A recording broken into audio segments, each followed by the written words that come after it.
More and more people with diabetes are wearing CGMs now, these continuous glucose monitors, and it's opened up this whole new world of patterns you can actually see.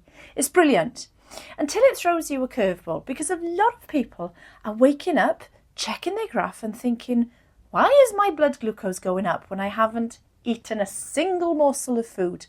No breakfast, no snack, nothing. So what's causing it, and what does that mean?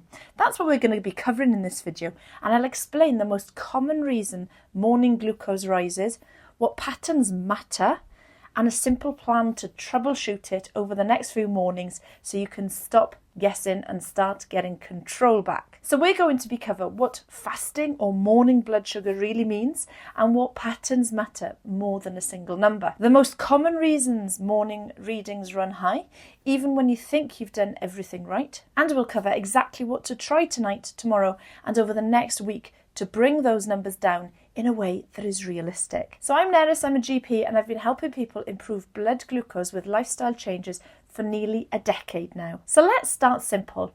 Your blood glucose is meant to go up and down all day long. That is normal. The biggest swings usually happen after you eat, and most people realise that bit. If you have a sugary treat or a meal that's high in these quick-acting carbohydrates, things like bread or cereal or potatoes, you'll often see the numbers rise quite high. And people are also familiar with the opposite. If it's been hours since you last ate, your glucose can drift down. And for some people that can mean hypos or low readings. But when you wear a continuous glucose monitor, you're not just seeing the occasional snapshot. You're seeing what your glucose is doing minute by minute, all day and all night. And that's where these funny patterns show up, like your glucose rising in the morning before you've eaten anything. Now, before we go any further, the first thing I want to say is this. If it's a one-off, don't panic. What I'm interested in is trends. And when we say fasting or morning blood sugar, we do mean the first reading you have before breakfast but after you've woken. Now, why might fasting glucose be high? The first and most common reason is something called the dawn phenomenon. And it catches people out because it feels a bit unfair. In the early hours of the morning, your body releases hormones to help you wake up. And those hormones tell your liver to release stored glucose into the bloodstream, basically to give you energy to start the day, which means you can end up with a high reading even if you didn't eat late. And that doesn't mean you've done anything wrong. It means your body is doing a normal human thing. But if you've got diabetes, then it's more exaggerated and more obvious. But the second cause is the sleep and stress hormones. If you've slept badly or you're under stress, your body produces more cortisol and adrenaline. And these hormones can raise blood glucose again because your body thinks it needs extra energy to cope. So if you've had a terrible night's sleep or you're in a stressful season, you can wake up higher even if your food or what you were eating was fine. The third cause is late meals and alcohol. Late meals can keep blood sugar elevated into the night. And alcohol is a sneaky one because it can affect your liver, your sleep quality, and how you regulate your blood glucose. Now, some people do see lower readings after drinking, some higher, but what I often see is that alcohol does disrupt that sleep. The fourth cause is what you ate last evening, how your body has responded overnight. For some people, a very high carb evening meal pushes morning glucose up. The effect is worse in my experience for those that have poorly controlled diabetes. Cause number 5 is poor sleep quality, and I want to mention something called sleep apnea. If you snore, wake up unrefreshed, feel tired in the day, or your partner's noticed pauses in breathing, it's worth taking that seriously. Sleep apnea is strongly linked with insulin resistance and diabetes, and it can show up in your blood glucose readings in the morning. And the next cause, the sixth cause, illness, inflammation and hormones. If you're fighting a virus, you're in pain, you're inflamed, or you're going through menstrual changes, maybe perimenopause or menopause, yes, your blood glucose can run higher. Not because you've done anything wrong, but your body is under a different type of load. So now let's talk about what to do, and I want to keep this simple. So I'm just thinking about the next 3 to 7 mornings, for example. It starts with thinking the night before your evening meal. Aim for protein, veg, fibre, and be intentional with carbs.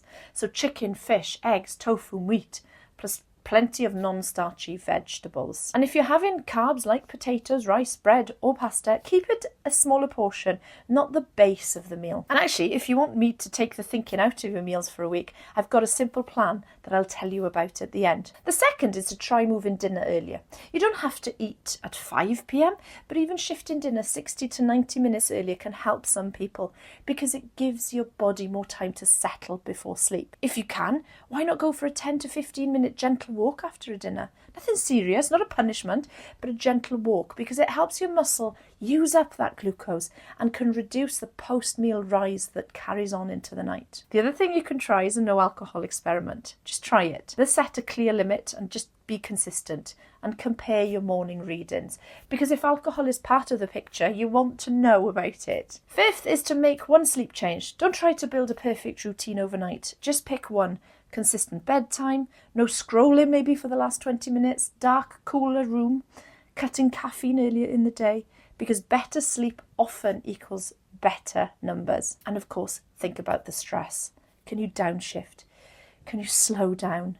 Maybe quickly write a brain dump journal. What's on your mind? What can be offloaded before you go to sleep? Because if you go to bed wired, your body behaves like it's under threat, and morning glucose can really reflect that. Now here's the tracking plan, and the aim here is to stop that panic. For the next 7 days, track 4 things: what time you ate dinner, what you ate, not a calorie app, but just a few words, did you have alcohol, and your sleep quality, and then compare it with your fasting reading. And that's it.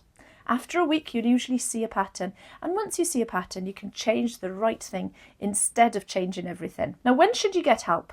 If your fasting numbers are persistently high, if you're feeling unwell, if you're on medication that can cause low blood sugars, or if you're worried, speak to your GP or diabetes team. This video is just education, but if you do need support, get it. So let's wrap this up. High morning blood glucose doesn't automatically mean you ate badly.